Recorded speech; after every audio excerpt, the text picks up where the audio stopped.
Alright, this is going to be a tutorial on how to set up a VPS for hosting dedicated game servers on. A VPS is nice if you, for example, have an ISP that doesn't let you port forward, or if you just want the server to be running 24/7 and you don't want to run it on your personal machine. A VPS is nice for that.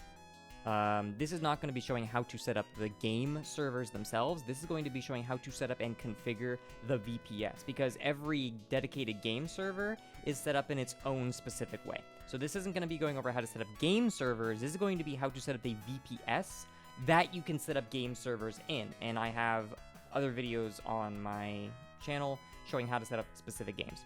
So the first thing you're going to need is a VPS provider. In the example here, we will be using Linode, but there's other alternatives out there. DigitalOcean and Hetzner are two good alternatives, but you should look into your options and find whichever one works best for you. There's also plenty of coupon codes out there on the internet that are like, oh, get your first 3 weeks $100 on your account on us, and that's basically like a trial period for their services. So if you can find one of those and make an account, you can generally trial whatever VPS service you want for the first few months and see if you like using it. Again, we'll be using Linode for this example. So step one is find a VPS provider, and that's on you, whichever one you choose. The second thing you're going to need is the program WinSCP, which is going to be a like file transfer program so that you can transfer files from your computer to your VPS. And PuTTY, which is going to be like how you SSH into your VPS and configure it and issue commands. It's like the console. So first thing we're going to do with our here on our Linode page is we're going to make a new Linode. I currently have one VPS running for like source mods, which is like the games like the Hidden and Half-Life CTF. So we'll make a brand new one in Linode High Performance SSD Linux servers. It's going to ask you what OS you want. I would highly recommend Ubuntu. Ubuntu's pretty standard, it's pretty stable. Ubuntu's good. What you're going to want is whatever the newest version of Ubuntu is that says LTS, which stands for long-term service or long-term support, I think. You do not want a version of Ubuntu that does not have LTS. So if you go to start up a server and you see like, oh, Ubuntu 24.08 and it doesn't say LTS, you don't want that. You don't want that. You want the newest version of Ubuntu with LTS. So we're going to get Ubuntu 24.04 LTS. Then we're going to select our region. There's, North America, Asia, Europe. I'll choose Europe, Germany. And then you're going to want to choose a plan. This is going to be entirely dependent on whatever you want to do with your VPS. So because I want to host games like Quake 3 and Unreal Tournament, I don't really need a super powerful VPS because those are relatively old games, so a nano 1GB will work for me. However, I've heard that games like Minecraft, if you're running shit tons of add-ons, will be like really CPU and like memory intensive. So, look into the specs look into what you're trying to do with your VPS and then what specs you need for that, basically. So, and then we need to make a title for our VPS. We'll call it test. As you can see, I've done this a bunch before. So we'll make a test one. And we need a password for our root login. This password is very important. Don't share it with anybody, and do not forget it. Great. So I've got my root password, and I could set up the server now if I wanted to. That's really all you need. You need a distro, a location, a plan, a name, password. Some other VPSs will give you like a key instead of a password, and you'll have to get an email confirmation and use a key to log in to your VPS rather than a password. But it's on a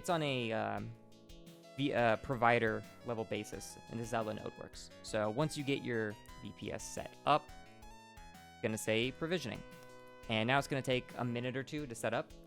And once it does, I will log into our VPS, and I will show you how to configure it and set up a user. Alright, so now our server is up and running, it says. So how are we going to get into it? Well, we're going to open up that program we downloaded, PuTTY, and we're going to take the IP address of our VPS, and we're going to put it here in the hostname or IP address bar. Enter. It will tell you the host key is not cached for the server the first time you come in, and that's fine. You'll just hit accept and you're good to go. So now we are going to log in as our root in order to make a user. So root, put in that password I told you not to forget. And boom, there you go. Now you are into your VPS. So the first thing we are going to need to do is set up a user. That is going to be done with the command useradd-m and then the username. My username will be Givens. Now you have a user set up. You're going to want to set a password for this user. So you're going to want to type in passwd and then your username.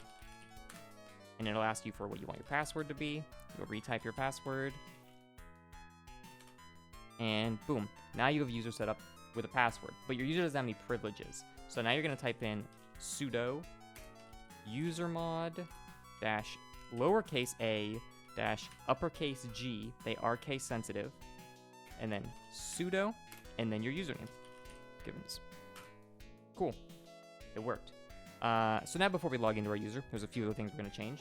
We're going to type in nano /etc/passwd. That's going to open up a text file that looks like this. And at the bottom, you're going to find the new user we made, Givens x 1000 1000, blah, blah, blah, blah, blah. And where it says bin-sh, you're going to turn that into bin/bash. Then you're going to hit Control X for exit, hit Y for yes, I'd like to save, and then hit enter to save it. And boom. So we could just log into our user right now. However, for security, we will set up something called fail to ban, which is basically going to be something that will lock people out of trying to log into your VPS if they try to brute force your password or they get the password wrong too many times. So in order to install fail to ban, we will do add-apt-repository and then universe. Hit enter. It'll say press enter to continue, so you'll hit enter to continue.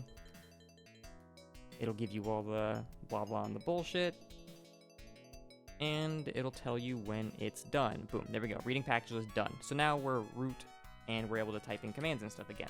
So now we're going to type in apt install fail to ban. Hit Y and then enter for yes.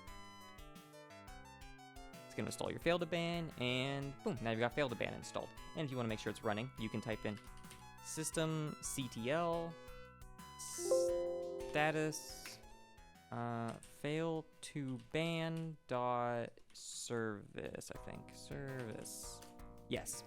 And here you can see in green it says active running, enabled. So fail to ban is now currently running on your VPS, and it'll give it some extra security.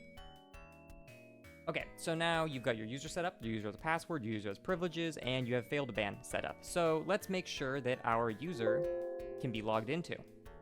And then we'll make sure our user can log into root. So our user is going to be Givens. We'll type in our password. And cool, we can log into our user.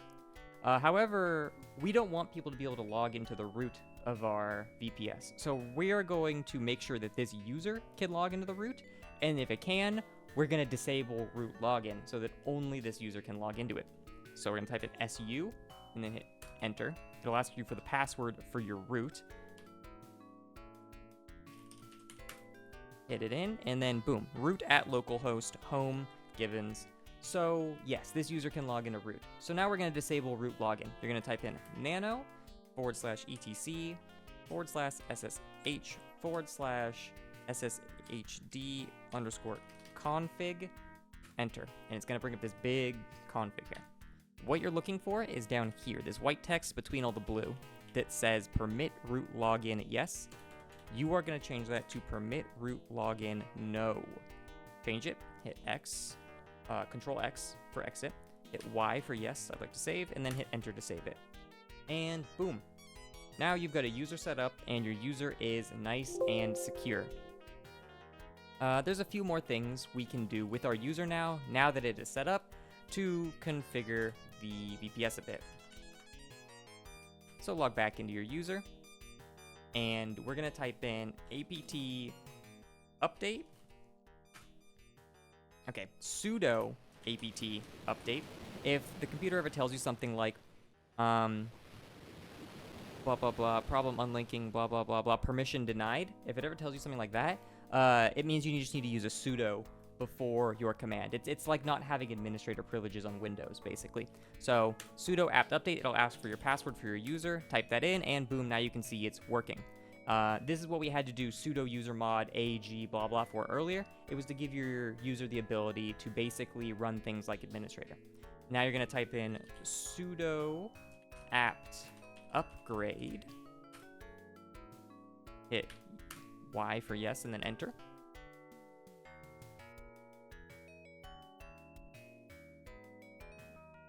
Blah blah blah, ran all its stuff, and now we will restart our VPS with sudo reboot. And congratulations, now your VPS is all set up. If you're setting this up for the purposes of hosting dedicated game servers, which you probably are if you're watching this video, then you're probably going to want an Apache 2 server as well. So the last thing we'll do is we will log in to our user again, and we will type in sudo apt install Apache 2. Hit Y for yes.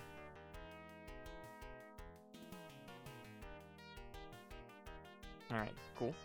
And then you're gonna type in sudo systemctl enable Apache 2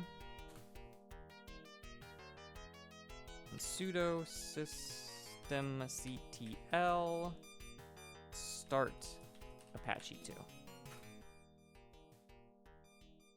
And there you go. Now you've got Apache 2 running. Oh, one more thing I almost forgot actually.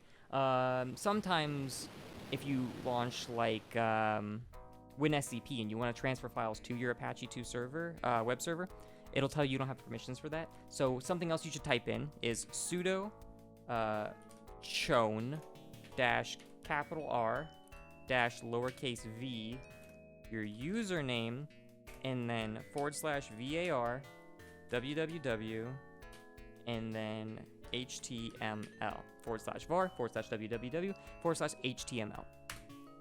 And boom, change the ownership of that from root to your user. And now, if you want to see that our Apache server is up and running, you can go here and open up WinSCP. Change the host name to the IP of your server. Log in with it. Accept. Put your password in.